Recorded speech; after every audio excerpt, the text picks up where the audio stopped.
Colin Livingston here, Racing 101, Episode 8. We've been putting these racing-related episodes up as supplements to what we do during the Cantork Race Report, during the Jason Greger Show on Thursday afternoons. Gotta say, this is one of my favorite sports weeks of the year. We've got NASCAR going to Martinsville, one of the best short tracks and one of the best overall race tracks that, in my opinion, that NASCAR goes to. And it's also Masters Week, which, sits right side by side with the Indy 500, in my opinion, of the greatest sporting events, that exist. Both are super special. Right now, I'm about 2 hours post-workout. I was over at the gym this morning with my trainer, Antonio, and I got to say today's session was brutal.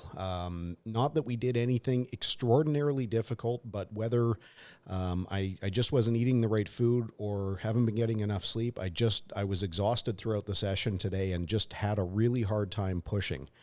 When I get into those funks, I find that I try and go back to anything that I can to find inspiration. So, three people that always pop into my head these days are, Lindsey Vonn. I really became enamored with Lindsey. I didn't really know a lot about her as a skier, but I watched the documentary that was out, and was just really, really impressed and just really fascinated by her dedication to come back from injury to compete in her final season. And, since then, looking at the transformation she's made, and, really impressed by the fact that when you make yourself available socially and you put everything out there, you also have to deal with a lot of really ignorant and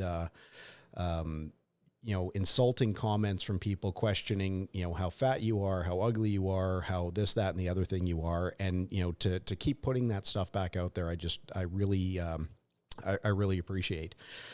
Two others are, our friends from racing. So, I think a lot about Robert Wickens. Obviously, Robert was injured at Pocono a couple of years ago in IndyCar, lost the ability to walk. He's been, very, very cool about posting a lot of his progress videos.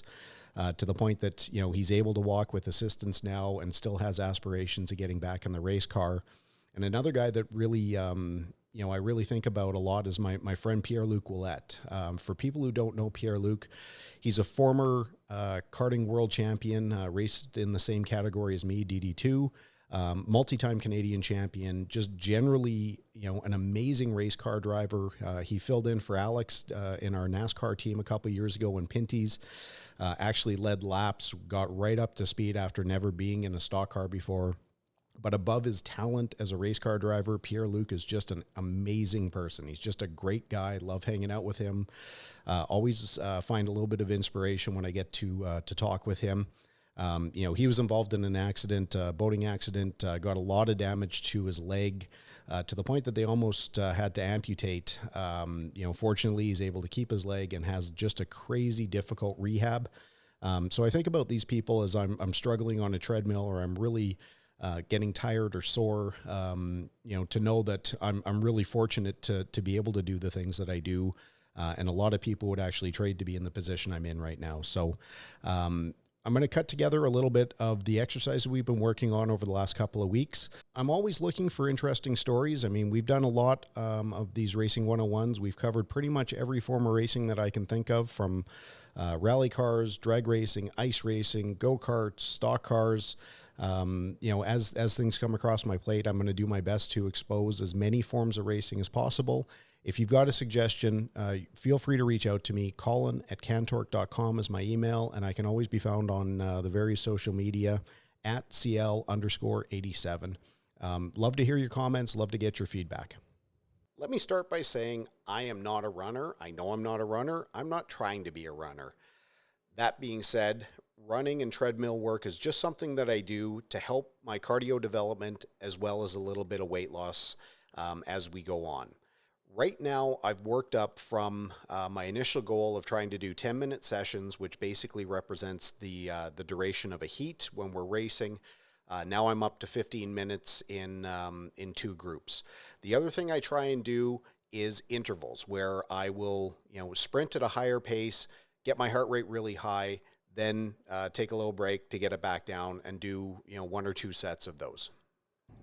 For the most part, what you're about to see, these are all exercises that I've done for the first time, and these are just the first of 3 sets. This little slidey foot thing got a lot better as I went through, but I can say that this just burned my glutes and my quads.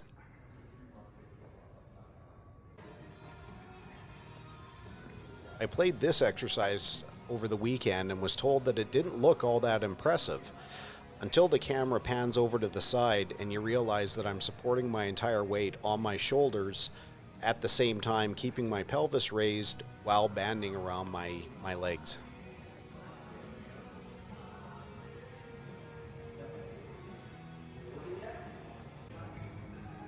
The toughest part of this exercise, I have to admit, is there's a mirror directly in front of me that I'm watching for form, but I can't really tell where my feet are going, and I just didn't want to miss my step up.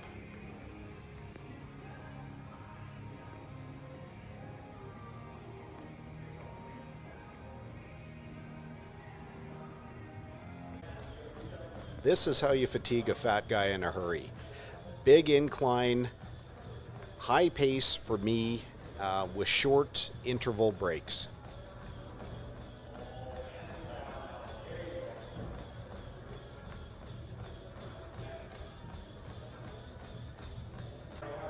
Now, these are again just the first of 3 sets of each one of these exercises. The emphasis here was making sure that I keep the weight on the balls of my toes and really emphasize my leg motion. The weight got a little bit less, but the pace had to go up as we went on through the day.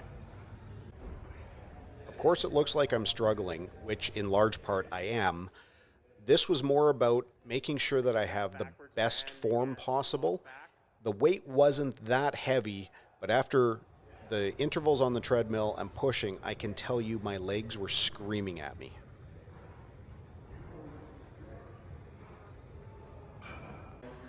And if all the aforementioned exercises weren't enough, we got to finish off with this gem, holding a 40-pound dumbbell, getting into a squat for 5 seconds, and repeating 5 reps. So that's it for this episode of Racing 101. Thank you as always for watching. I'm going to let these 47-year-old legs rest here a bit. We've got just about 10 minutes till we go live with Gregor and Strutty, and hope you tune in to the Cantork Race Report again Thursday afternoons from 3:40 to 4 o'clock Mountain Standard Time. No matter the scale of your bolting project, Cantork has your solution.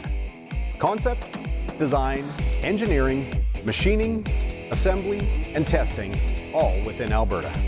We have the solution to your bolting problem in our unmatched inventory or within our world-class design and manufacturing team. For more information, visit cantork.com. Thank you for supporting an Alberta manufacturer.